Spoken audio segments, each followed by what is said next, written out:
À quelques jours des élections législatives et présidentielles en Centrafrique, la problématique de la nécessité d'un dialogue social inclusif pour une réconciliation nationale se pose avec acuité. Les observateurs estiment que la réactivation effective du cadre de concertation comme instrument inclusif de dialogue et de consensus est plus que jamais nécessaire pour la cohésion sociale dans le pays.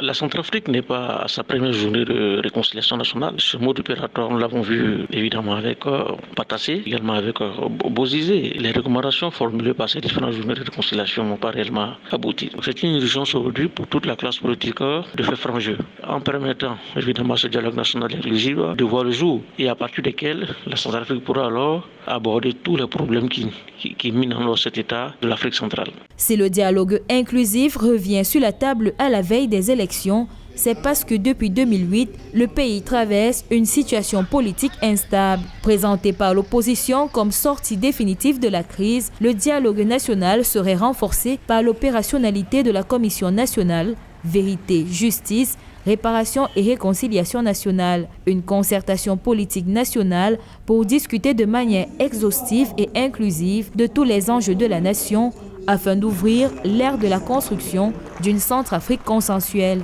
La tenue de ce dialogue national est tout à fait importante. L'une des raisons de blocage des activités de la Commission nationale de vérité, réconciliation et réparation est due au fait que la majeure partie des Centrafricains ne se sont pas accommodés sur les thèmes de référence à partir desquels alors cette Commission de vérité et réparation devait en réalité travailler.